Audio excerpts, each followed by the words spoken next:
This is GrantTalk, hosted by Libby Hikind, founder and CEO of GrantWatch and author of The Queen of Grants. I'm Libby Hikind, founder and CEO of GrantWatch.com, and I'm your host today on GrantTalk.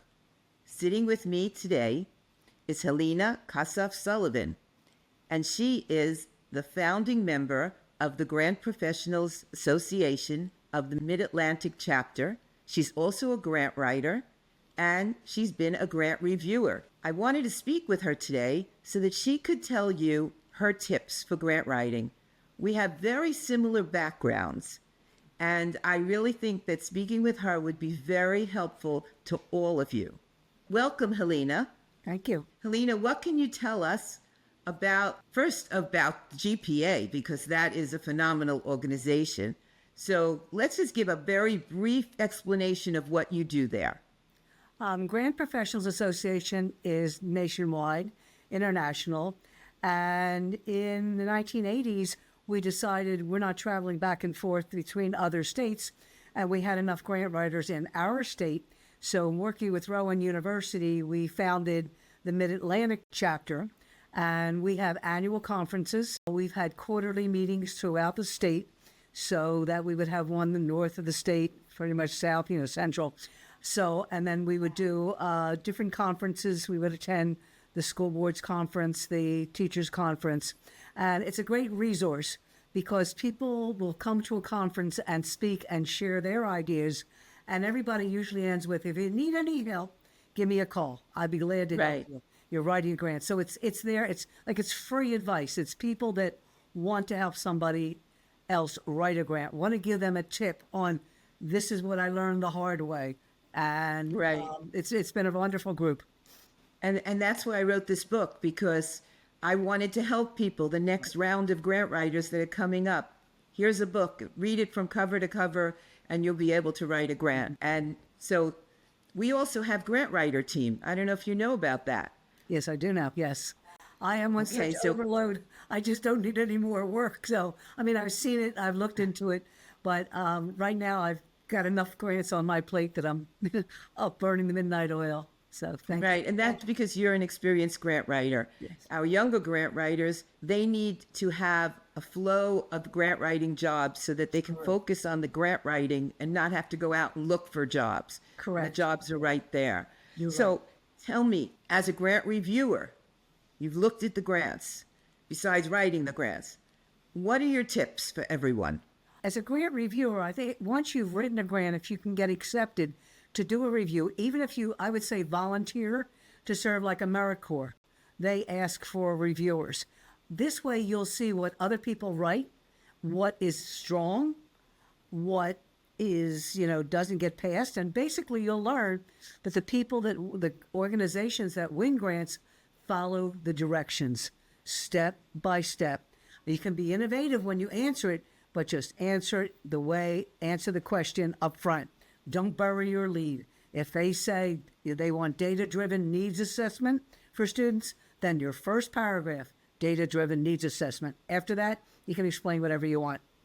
But basically, my tip is to follow the directions and also reach out to other grant writers and see what other grant writers do. Ask their tips. And I think that helps me a lot by just being friends with other people. Right. Sometimes you can get a question on a grant and you're sitting there and you're staring at it and you don't know how to complete it. So if you're within a network, and we have a Facebook group from GrantWatch, and even you can comment on one of our posts and you can say, hey, grant writers, I need help with this question. Right. And somebody's going to answer you.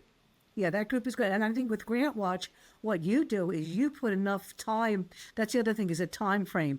So for two things on time, if you looked at a grant today and said it was due May 30th, your thoughts are, I may not be able to get time. But go back in the archives of GrantWatch. Is this every year? Did they give it last year? Did they give it the last few years? So you pretty much know, Libby's going to advertise this again next year, so I'm going to get myself ready. So go in, look at the grant, read the directions, read what they want, and get yourself ready. Because sometimes you'll look at something and you only have a couple of weeks, and then all of a sudden your life falls apart and you have things to do. But this way you'll have it. The other thing too is what I see is what the grants on GrantWatch is. There's pretty much a template. Get yourself to know the template. They want to know your need, what's the design, well, how are you going to evaluate it, what's the timeline, and who are your partners. The biggest thing I find in grants today is two things. Who are your partners? I'm not rowing alone. I'm rowing on a boat with a bunch of other people that we're working together for a goal. And the other... Right. We always talk about developing a network. And if you can't do something that's in the grant, then go down the block, find another nonprofit, get a partner. Don't give up the grant unless you're really totally too far away from the eligibility. Mm-hmm. Mm-hmm. You're right. And the other thing in grants is sustainability. How is a grant going to be sustained? Two things on sustainability. When someone gives you money, and I learned this from the Whole Foods Foundation grant, I'll explain that in a minute. They give grants for community gardens. Two things. They want to know how it's going to be sustained, not just from Whole Foods. Whole Foods is a grocery chain pretty much in my area, Pennsylvania, New Jersey. We have them in Florida as well. Well, that's right. Florida has them. So pretty much they'll fund the school gardens. So two things. They want to know who else you're getting. All right, so you have that. So is there another grocery store? Is there like an organic grocery store? Are there farmers in the area that want to help you sustain it by giving you seed, by giving you food? And the other thing too with Whole Foods, and one thing that's where I learned from that is that they will let you take 10% for sustainability. So now, personally, one of the things I learned was out of that 10%, I can take, say, $1,000 from me to teach that organization how to write a grant. I can pay them to join GrantWatch. I can pay things like that out of it. You can write yourself into the proposal as a grant writer. Right. And the other thing you can do is write in resources like GrantWatch to say, okay, so here's my $99 for the organization, and I'm going to buy a 5-year plan. So now this organization has 5 years in GrantWatch to find all the things Libby puts out. So $199 times 5 years, great. That right. Works. And that's one. And we will do that for you. We'll adjust that for you. We'll even give you a deal for something like that. But what I think in sustainability is look at the budget and say, one of the things I'm going to sustain the grant, like it's not just finding money. I'm going to teach my board how to write grants. I'm going to teach my board how to network. So you can buy those resources, and you can, buy the time of a grant writer to teach somebody. So I want to just touch on a subject, Helena. A lot of people will come to GrantWatch and say, I need a grant writer, and they'll try to get the grant writer to work on commission. Okay. And I tell grant writers, you're not allowed to do that. It's illegal, because then you are possibly going to the foundation or the government and trying to lobby for the grant. You have, if it's not illegal, it's definitely not ethical. But here, you can write yourself into the proposal, and that keeps you with the foundation or the nonprofit that you're working for longer. But that is not where you're not getting paid till the grant is funded. You're getting paid as a grant writer upfront. As each piece is completed, you get paid for your deliverables. But then you may sustain yourself with the organization by writing yourself into the narrative. Mm-hmm. Correct. And also, it's not just you, but you're writing your board, that organization's board into it, because now they're invested, they're trained. They're going to come to you like, oh, I know how to outreach. I belong to such and such. We're going to do a fundraiser. So now you've expanded just you writing. You've got their help.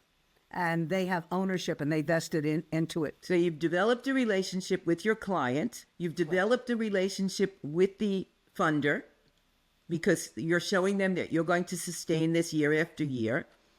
And you possibly have developed some networking relationships as well. This is phenomenal. That's what grant writing's all about. You're right. I agree. So tell me about a grant that you've received that really sticks in your mind. You're really proud of it. There's a lot of large grants. I'm proud of the large grants in today's day and age with safety and security.